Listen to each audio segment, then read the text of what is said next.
Cette année, l'Amazonie a été durement touchée par les ravages du changement climatique. Les fleuves disparaissent, les animaux périssent en masse et l'équilibre hydrique des forêts est en danger. Une sécheresse historique sévit depuis des mois, perturbant la vie des habitants et mettant en péril les écosystèmes. Comment la forêt tropicale va-t-elle réagir face à la nouvelle donne climatique ? En pleine forêt, un laboratoire à ciel ouvert est en construction, avec pour ambition de fournir des réponses. Interroger la forêt pour anticiper le futur de l'humanité. Il y a ici des milliers de processus écologiques en cours. Des interactions entre les espèces, le sol, les micro-organismes, les racines et les plantes. Comment tout cela interagit avec le climat ? Nous devons comprendre de manière systématique et scientifique ces relations pour savoir si la forêt amazonienne existera dans le futur. Pour explorer ces questions cruciales, le projet Amazon Face érige actuellement une infrastructure de recherche industrielle au cœur de la forêt amazonienne. Cette installation se compose d'anneaux, chacun abritant 16 tours, mesurant 35 mètres de hauteur.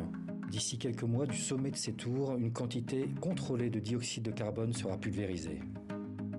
Basiquement, nous allons acheminer le CO2 en haut des tours pour le pulvériser sur la canopée, de façon constante pendant la journée, au moment où les plantes font la photosynthèse.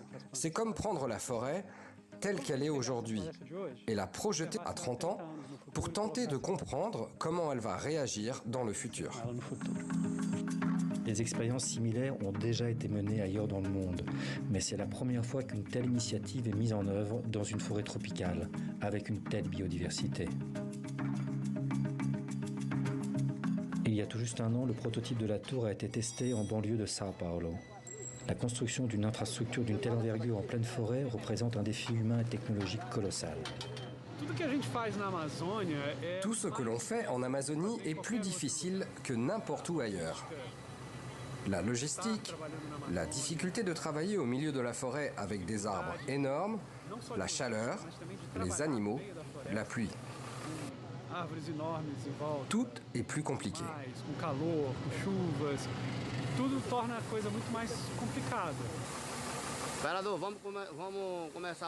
Ici, les règles sont strictes pour avoir le moins d'impact possible.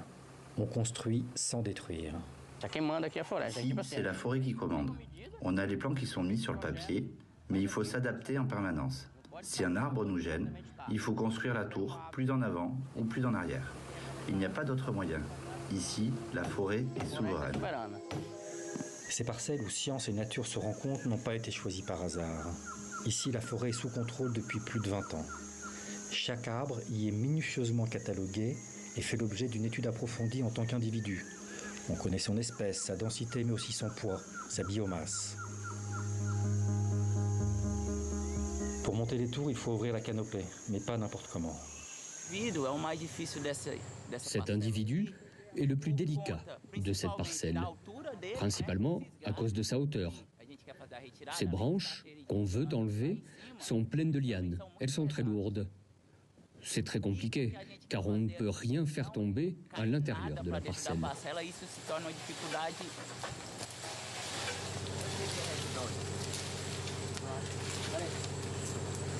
Chaque branche coupée est pesée. Son poids sera soustrait à la biomasse de l'arbre.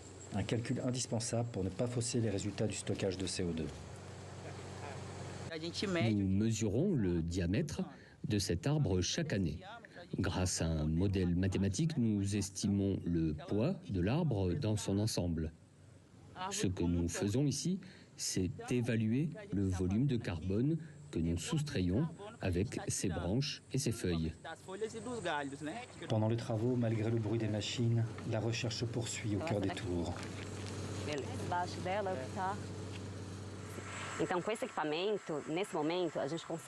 Avec cet équipement, on peut mesurer la quantité de CO2 absorbée par les feuilles et les plantes.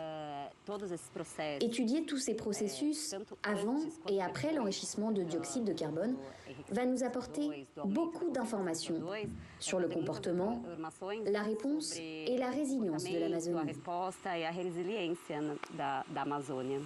Pour nourrir le modèle mathématique qui va nous indiquer le chemin que va prendre la forêt amazonienne, il faut beaucoup de données. Tous les processus écologiques sont mesurés et surveillés. et continueront à l'être dans toutes les couches de la forêt. Depuis les feuilles qui se trouvent sur les arbres à différentes hauteurs, les troncs, les feuilles qui tombent au sol, les processus qui se produisent dans le sol. Tout cela représente un système très complexe, très dynamique et interconnecté. Et nous continuerons à l'étudier après le début de la pulvérisation au CO2.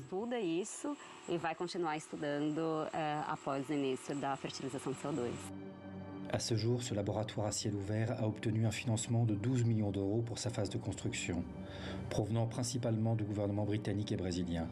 Sa mise en service est prévue d'ici quelques mois, avec les premiers résultats attendus d'ici un an. Experimento como esse, ele tem grande capacidade de informar. Une expérience telle que la nôtre a la capacité d'ouvrir une fenêtre sur le futur, informer les politiques, les décideurs, avec le meilleur de la science. Prendre des décisions basées sur des preuves scientifiques, cela nous donnera une meilleure capacité pour nous préparer. Nouveau sanctuaire de la science tropicale, cette expérience va nous aider à préserver la richesse écologique de l'Amazonie, mais aussi l'équilibre crucial dont dépendent de nombreuses vies humaines. En recueillant les réponses de cette forêt ancienne, l'humanité espère trouver des enseignements précieux pour s'orienter face à la crise climatique qui la défie.